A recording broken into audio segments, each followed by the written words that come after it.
Hi everyone, my name is Ann Rogers and I'm a Research Data Manager at PMA, and the purpose of this video is to show you when your branches are synced within a repository. If you are unfamiliar with GitHub or GitKraken, please see our earlier videos or the GitHub SOP. Now, syncing branches means to make sure that the branches on your local device match the branches that are on GitHub. This is important because since we are collaborating on these branches, if there are updates made on a computer that aren't sent to GitHub's website, then colleagues in other countries can't see your changes and we won't be working off the same versions of the do files. So making sure branches are synced is very important. There are a couple of ways when looking at GitKraken to see whether your branches are synced. So first off, we're going to use the method when we look at the commit graph. So as we can see in this commit graph here, we have three branches. We have the master, we have this 2019 June 18th AR branch, and we have this round 5 branch. You'll notice in the commit graph that master appears twice, and so does round 5. That's one of the easiest ways to tell whether or not your branches are synced. If the name of a branch appears twice in a commit graph, it's not synced.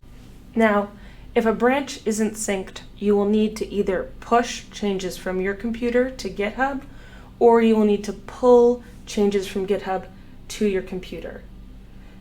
To determine whether or not you need to push or pull, look at the icon next to the branch name that is closest to the top of the commit graph. For example, in the master branch, you will see that we have the branch name master and then the PMA icon near the top of the commit graph. We also have the branch name master down below with this little laptop icon. The laptop icon indicates that that version of the branch is what is on your computer, whereas the PMA logo icon indicates the version of the branch that is on GitHub. As previously discussed in navigating GitKraken, the versions of a branch that are closest to the top of the commit graph are the most recent versions. Thus, you can read this commit graph as saying that the remote version of the master branch has a more up-to-date commit than the local version of the master branch. And in reverse, you can see that the round 5 branch that is on the local device is more up to date than the round 5 branch that is on GitHub, as shown by the fact that the round 5 branch closest to the top of the commit graph has the little laptop icon, while the other one down towards the bottom is the one with the GitHub indicator. Now, when the version on GitHub or the remote version of a branch is more up to date, you need to pull that branch from GitHub. But if your local versions of a branch are more up to date than the versions on GitHub, you need to push that branch. I will show pushing and pulling in just a moment, but first I want to show one more method of telling whether or not your branches are synced. If you go to the left panel of GitKraken, you will see all the branches that are on the remote or GitHub and all the branches that are on your local device. Now, if you're looking at the branches on your local device, you will see here that there are numbers and arrows next to the branch names. If there are numbers and arrows there, that lets you know that your branch is out of sync.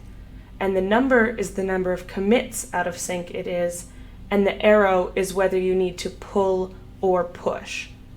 So as you can see here, for the master, we are 3 commits behind and we need to pull because the arrow is pointing down, just like the pull arrow on the toolbar.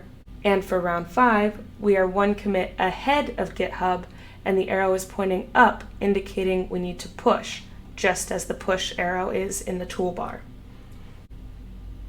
Now the branch I haven't spoken about yet is the 2019 branch, which is actually the only branch in this repository that is currently synced. You can tell it's synced because the branch name only appears once in the commit graph and where it appears, it has both the remote and the local icon. Also, if you were to use the other method and look at the left panel, the branch name has no numbers and arrows next to it. Now, in order to make sure our branches are synced, let's push and pull. We need to pull for the master because, as you can see, the arrow is pointing down and the remote icon is at the top of the commit graph. Let's hit pull. And now we're synced. You can see both icons are on the same name of the branch, and the number and arrow have disappeared from the left panel. Let's do the same for round 5, except for round 5, we need to push, because as we said before, the arrow is pointing up and the local device is at the top of the commit graph. Let's hit push. And now we're synced, and all our branches are synced because all of them have the remote and local icon at the branch name, and none of them have numbers and arrows in the left panel. The only exception to these rules of understanding whether or not branches are synced is if there's a branch that's in the repository that you have never checked out to your local device. In that case, all that will appear in the commit graph is the name of the branch and the remote icon. There will be no name of the branch with your local icon in the commit graph because you've never put it on your local device. And that's that for keeping your branches synced. Please watch our other videos, and thank you for watching this one.